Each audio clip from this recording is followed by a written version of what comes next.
Hello everybody, I'm Callum Hill, for those of you who don't know me, and well, the World Cup is here. It's been a couple of weeks, and I'm sure, like me, Shut up and sing! Shut up and sing? You don't want to hear me sing. You're just a monkey to fucking amuse us. The monkey impression will come soon. I'm sure everyone here stayed up until midnight to watch the Ivory Coast Ecuador. No, just me. They've called this the most expensive World Cup ever. Lots of fans being priced up for tickets, so it's nice to see FIFA where they can look for a few savings. Of course, instead of using the Ivory Coast flags, they can reuse the Republic of Ireland ones, because of course they didn't qualify. Sorry, you know better than me. Oh no, what a shame. Is he okay? No, I'd say how the pubs in Ireland survive, but well, it's Ireland. I went to Dublin a few years ago. A bit of a strange place, if you ask me. They're part of the European Union, but they've got a bit of a half-arsed approach about it.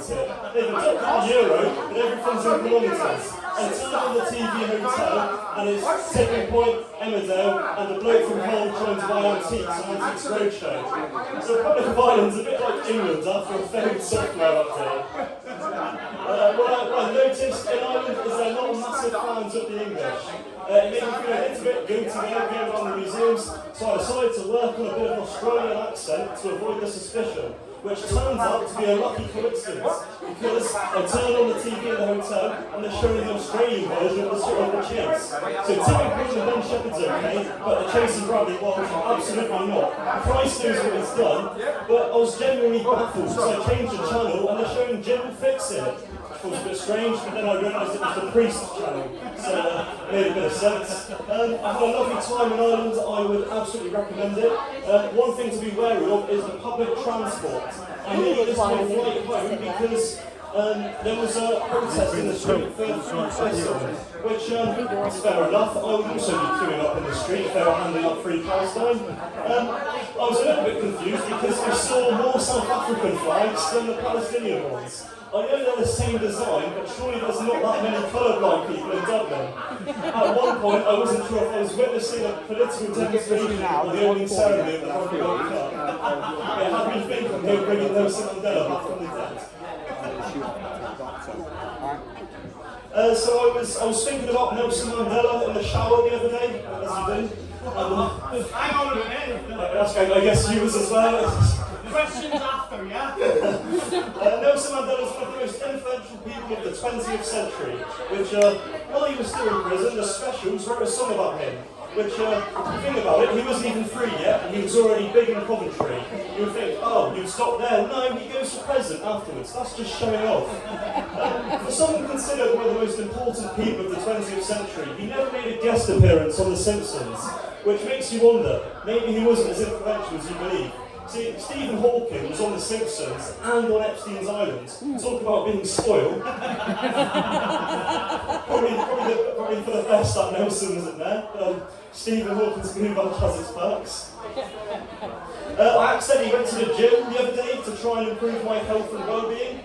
I'll tell you what, the best vending machines in Launceston are at the gym. There's something about white chocolate Maltesers from a vending machine at 7 in the morning. It's incredible. The best thing about my gym membership is the free on-site parking. £30 to store a Ford Fiesta is incredible value for the month. The only downside with the parking is they try and lure you in to do exercise as well. I accidentally signed up for a yoga class the other day. So I thought it was a good idea on paper, you know, trying to get in the shape, a bit flexible, but until you realise it was 6:30 in the morning and it's just me and a middle-aged man called Nigel, that's not a yoga class. That's how newspaper articles and therapy sessions start. I found out the NHS do vasectomies the other day. Yep, I bet you didn't think I was going to start with that, which is a bit concerning because that was a personalised ad on Instagram. Christ knows what I've looked at on Instagram for them to decide, you know what, Callum shouldn't have kids anymore. So for the record, I don't have kids, or at least none that I'm aware of.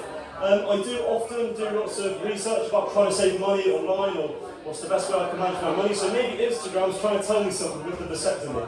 I never knew the NHS were financial planners.